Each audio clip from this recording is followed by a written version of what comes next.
On the 10th of January 2013, London's Underground celebrated its 150th anniversary. Now, since that date, there are now 270 stations on the London Underground network, 250 miles of track, and it's the fourth largest underground railway in the world. I've been out on the tracks to bring you some amazing tube facts.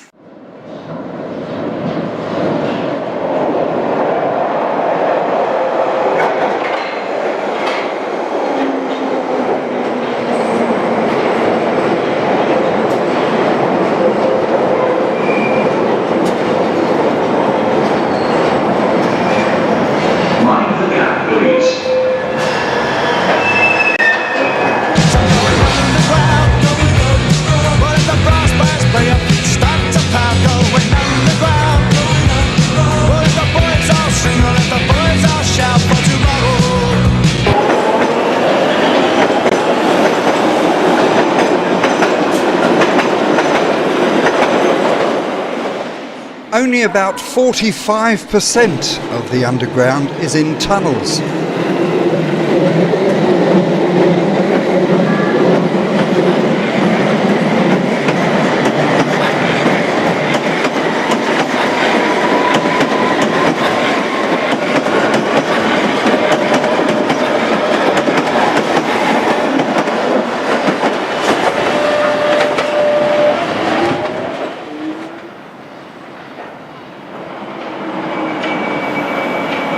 Each underground train travels around 114,500 miles a year. The average speed of trains is 20.5 miles an hour, but Metropolitan line trains like this one can reach up to 60 miles per hour.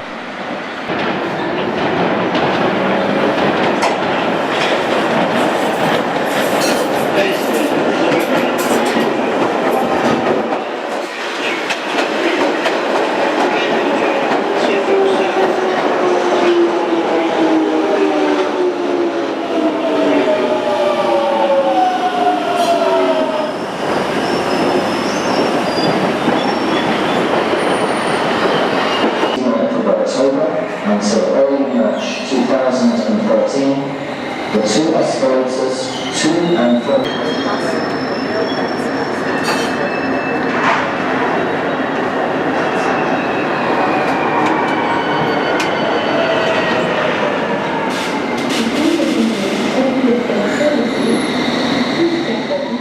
Baker Street is the station with the most platforms. 10. Moorgate has 10 platforms, but only 6 are used by tube trains.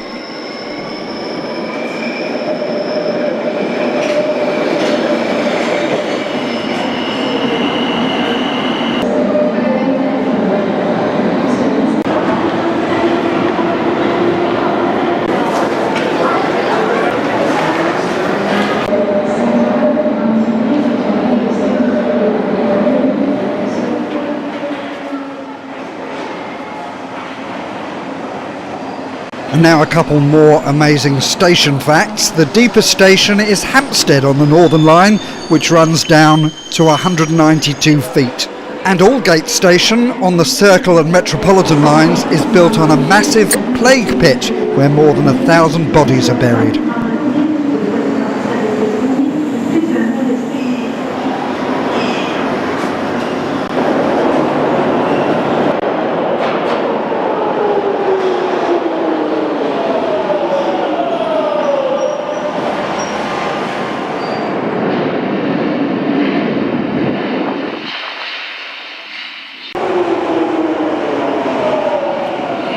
Okay, here's an amazing fact about St John's Wood. It's the only tube station name without any of the letters of the word mackerel in it.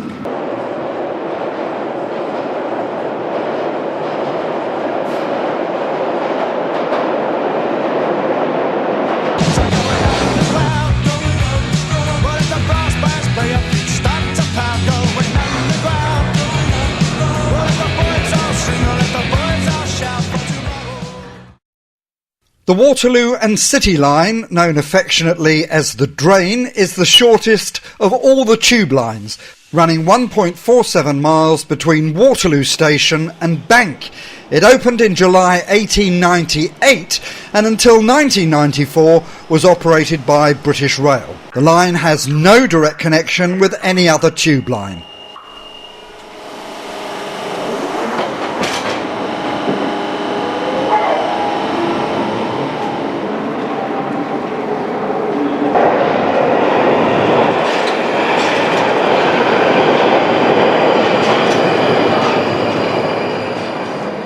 Angel on the Northern Line has the Underground's longest escalator at 197 feet.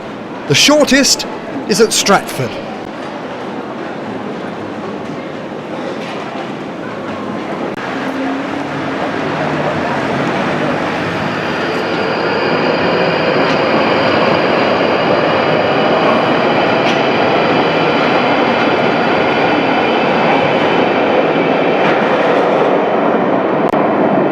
Now, what's the shortest distance between 2 points?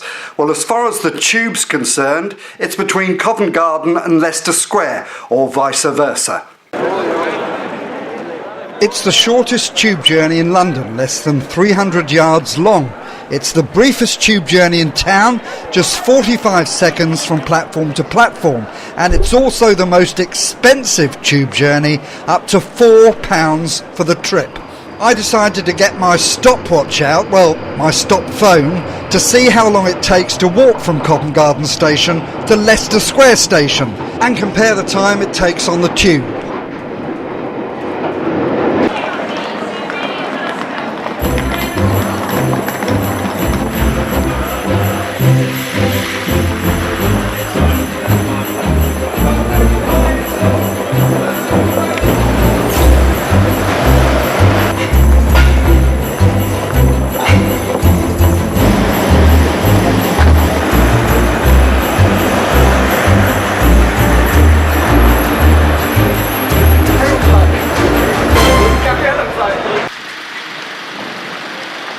Okay, 3:49 to walk. Let's see how long it takes on the tube. I'm starting the stopwatch, or stop phone. Missed a lift, so I have to wait for the next one. There are no escalators at Covent Garden. You have to use a lift or 129 steps.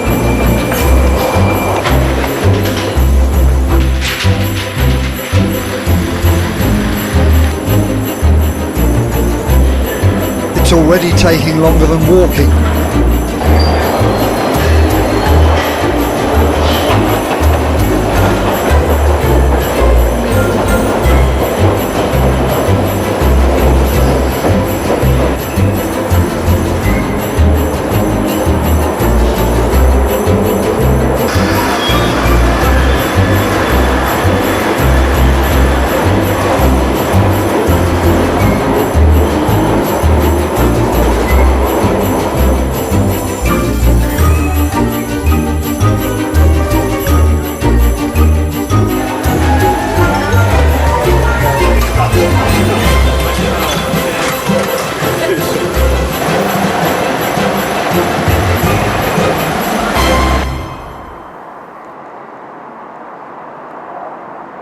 Well over 8 minutes on the tube, which shows that the shortest distance between 2 points as far as Covent Garden and Leicester Square is concerned is to walk. Now, you don't always have to wait for a lift, but you often do.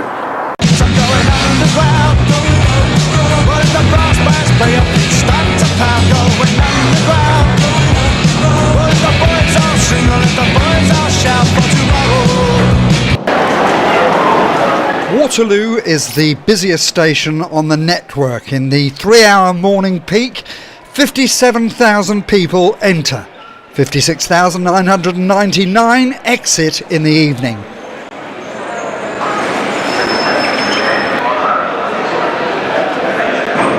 Waterloo also claims fame to another amazing fact. It has a total number of 23 escalators.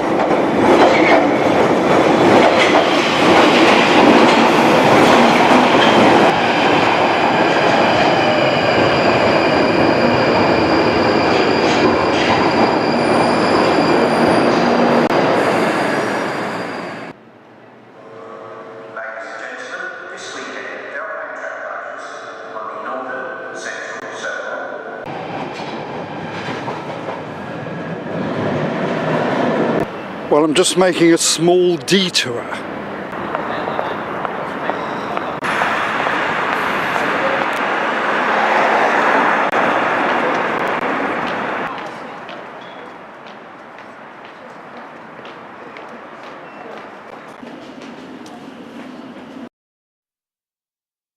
Kennington has its own little circle line, the Kennington Loop.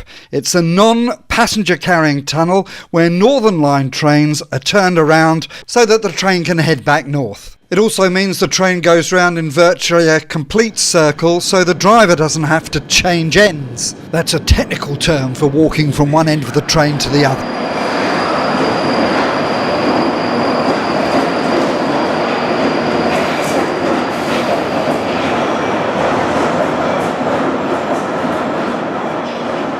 Now, I have to say this fact is disputed in some quarters. In 1926, suicide pits were installed beneath the tracks due to the large number of people throwing themselves in front of trains. Some say they're for drainage.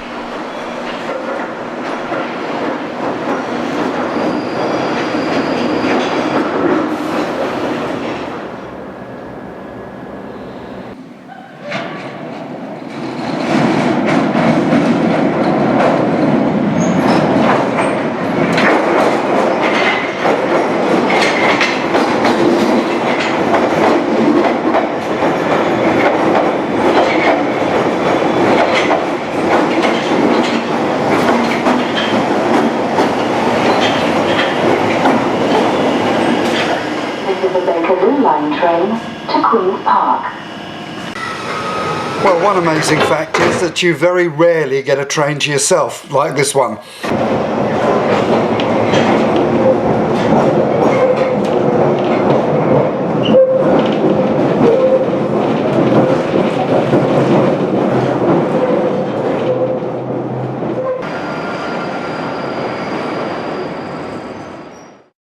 Some more facts for you. The longest continuous tunnel is here on the Northern Line from Morden to East Finchley via Bank, a total of 17.3 miles. I spoke earlier about the shortest distance between two stations. The longest distance is 3.89 miles between Chesham and Chalfont-on-Latimer on the Metropolitan line. The first escalator on the Underground was installed at Earl's Court in 1911. Well, that's it. I hope you enjoyed the tube facts, and I'll see you next time.